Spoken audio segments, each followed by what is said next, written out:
جو 120 سال کے بوڑھے زکریا کو بانج بیوی کے بطن سے زکریا جیسا بیٹا عطا کر دیا، یحییٰ جیسا بیٹا عطا کر، یحییٰ جیسا بیٹا عطا۔ اور کھوٹی قسمتیں کھری کرنے والے وہ نہیں ہوتے جو انتقال کر جائیں، بچوں کو یتیم چھوڑ جائیں، جن کی وراثتیں تقسیم ہو جائیں۔ وہ کھوٹی قسمتیں کھری کرنے والے نہیں ہوتے۔ کھوٹی قسمتیں کھری کرنے والا وہ ہوتا ہے جو حبشے سے بلال کو اٹھائے، منڈیوں میں بکوائے، پھر مکے میں لائے، اور پھر آمنہ کے لال کے قدموں میں پہنچائے، اور پھر بلال کے قدموں کی آہت کو جنت میں پہنچا کے رکھ دیتا ہے۔ کھوٹی قسمتیں کھری کرنے والے۔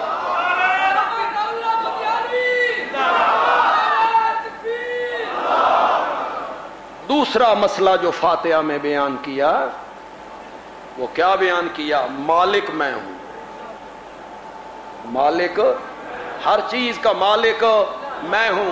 اور لاہور کے لوگوں، امانت دیانت سے ایک بات بتاؤ، خدا لگتی ہے ایک بات کہو، مانگنا کس سے چاہیے؟ جو مالک ہو، منگو اس کو لوں جیڑا۔ اب مجھے لاہور کی جائیدادوں کا تو پتہ نہیں ہے، سرگودے میں تو میں اپنی ایک مثال دے دیا کرتا ہوں، سرگودہ مل کی۔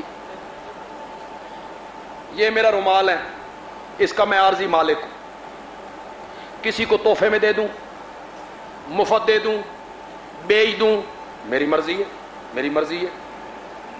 قائی صاحب مجھ سے یہ رومال مانگتے ہیں کہ مجھے رومال دے دو، میں دوں نہ دوں میری مرضی ہے، منگنا تے صحیح ہے۔ کیوں؟ کس کول منگیا؟ جس تے اختیار ہے دینا یا۔ اور آپ میں سے کوئی بندہ اٹھ کے مجھ سے کہے کہ یہ ہار روڈ پہ جو چمن آئس کریم کی دکان ہے، بندیالوی صاحب اے میرے نام لوا دو، میں نکدا بے چمن آئس کریم والی جڑی دکان ہے بندیالوی صاحب اے میرے نام لوا دو، اس دا منگنا صحیح کہ غلط؟ کیوں غلط؟ میں اس دکان کا مالک ہوں۔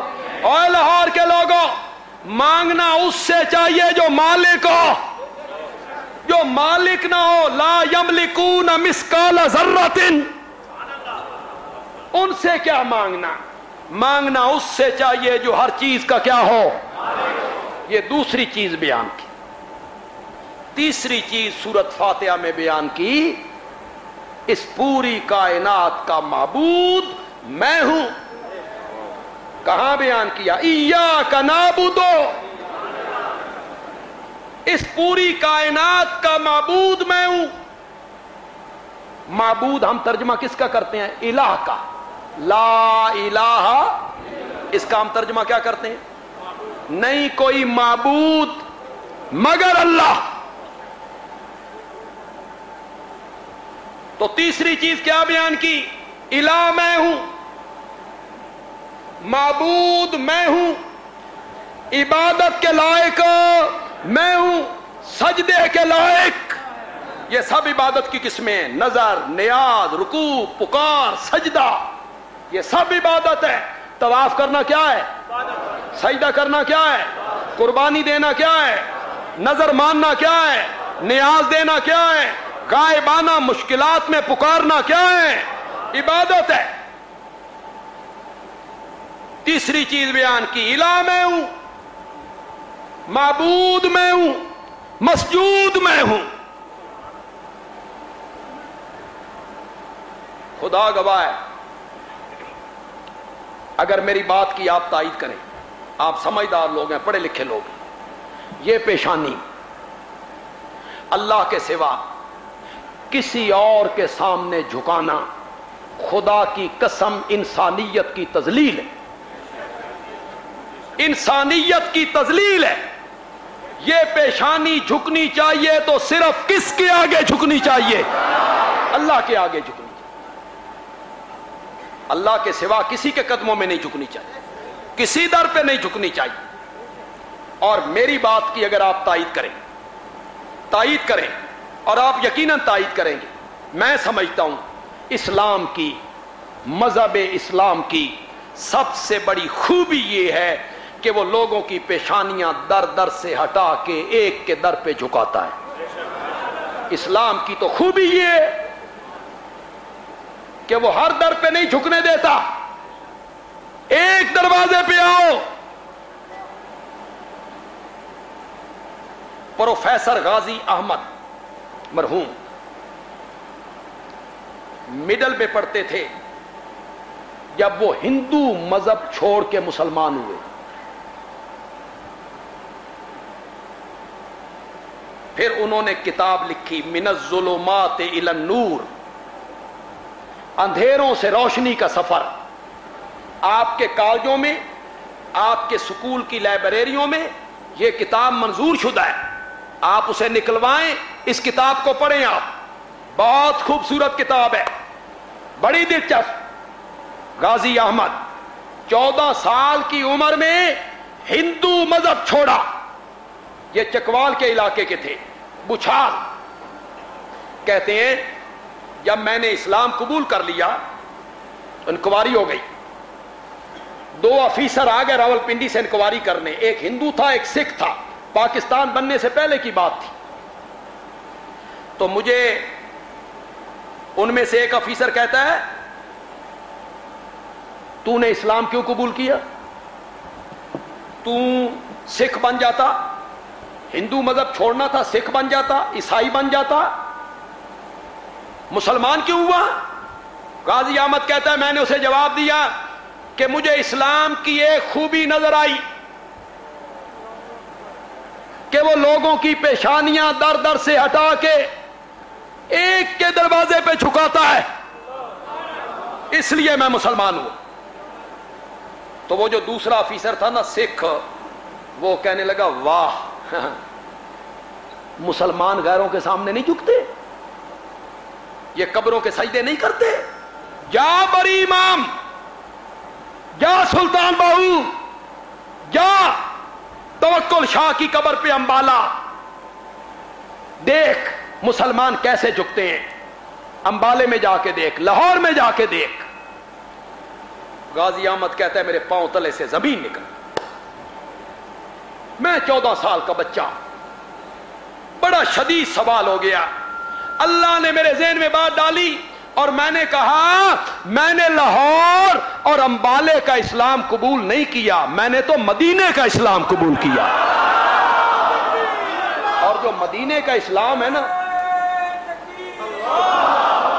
اور جو مدینے کا اسلام ہے نا، وہ کہتا ہے کہ اللہ کے سوا کسی کا سجدہ جائز ہوتا تو میں بیوی کو کہتا کہ وہ اپنے خامد کا سجدہ کرے.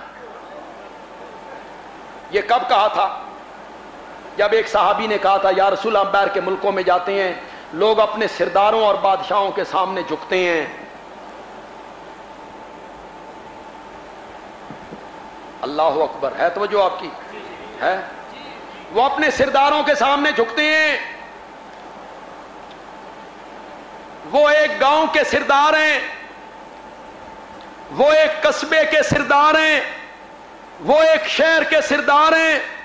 اور یا رسول اللہ آپ تو 14 طبقوں کے سردار ہو، آپ تو پہلوں پچھلوں کے امام ہو، آپ تو نوریوں ناریوں خاکیوں سے افضل ہو، تو ہم آپ کے سامنے نہ جھکیں، آپ کے سامنے سجدہ ریز نہ ہو. اس وقت میرے نبی نے کہا اگر اللہ کے سوا کسی کا سجدہ جائز ہوتا تو میں بیوی سے کہتا کہ وہ اپنے خامند کا سجدہ کرے، اپنے خامند. اگر علماء اجازت دیں تو میں اسے اپنے ایک اور رنگ میں بیان کرنا چاہتا ہوں. وہ کہتے تھے ہم آپ کے سامنے نہ جھکیں، ہم آپ کے سامنے نہ جھکیں، آپ تو کائنات کے سردار ہیں. میرا نبی کہنا چاہتا ہے اگر اللہ کے سوا کسی کا سجدہ جائز ہوتا تو پھر میں عائشہ کو کہتا کہ محمد کا سجدہ کرے، پھر میں حفصہ کو کہتا کہ محمد کا سجدہ کرے، پھر میں سودا کو کہتا کہ محمد کا سجدہ کرے، لیکن میری شریعت میں رب کے سوا کسی کا سجدہ جائز نہیں۔ لاہور کے رہنے والوں، یہ جو بیوی نے خامن کے سامنے جھکنا تھا، عبادت کا سجدہ کرنا تھا کہ تعظیم کا؟ تو میرے نبی کیا کہنا چاہتے ہیں کہ میری شریعت میں تعظیم کا سجدہ بھی غیر اللہ کے لیے جائز ہو؟ امیر شریعت سید عطا اللہ شاہ بخاری رحمت اللہ علیہ دلی میں تقریر کر رہے تھے، یہی مضمون بیان کیا جو میں کر رہا ہوں، سجدے کے لیے اللہ کے سوا کسی کا سجدہ جائز نہیں۔ تو حسن نظامی ایک اردو کے ادیب ہوئے، آپ نے اردو ادب جاننے والے ان کا نام ضرور سنا ہوگا، حسن نظامی، وہ ذرا دوسرے عقیدے کے تھے، وہ کھڑے ہو کہا شاہ جی اللہ کے سوا کسی کا سجدہ جائز نہیں۔ شاہ جی نے کہا نہیں، اس نے کہا یوسف کے بھائیوں نے یوسف کا نہیں کیا تھا، قرآن کہتا ہے یوسف کے بھائیوں نے یوسف کا سجدہ کیا تھا، یوسف کے بھائیوں نے یوسف کا سجدہ کیا تھا۔ شاہ جی نے کہا حسن نظامی بہ جا، یوسف دے بھراما پہلے کیڑے چنگے کام کیتے ہیں جو اے چنگا کیتا ہے۔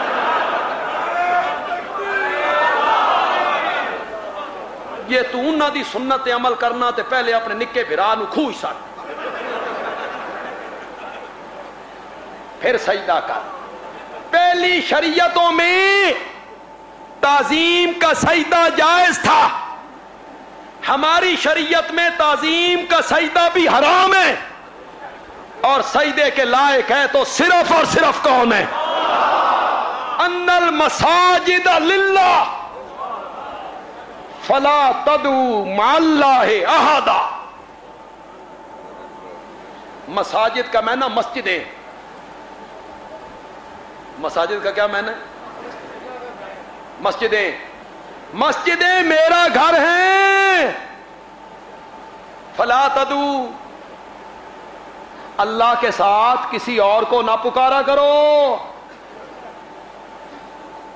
اللہ کے ساتھ کسی اور کو نہ پکارا کرو، پکار میری کیا کرو، مسجدیں میری ہیں۔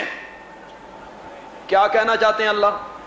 دیکھیں، گھر ہو میرا، گھر ہو قاضی صاحب کا، گھر ہو مولانا محبوب الہی صاحب کا، گھر ہو مولانا حق نواز صاحب کا، ایک آدمی بیل پہ ہاتھ رکھے گھنٹی پہ اور کہے اسلم صاحب باہر آؤ، گھر کس کا ہے؟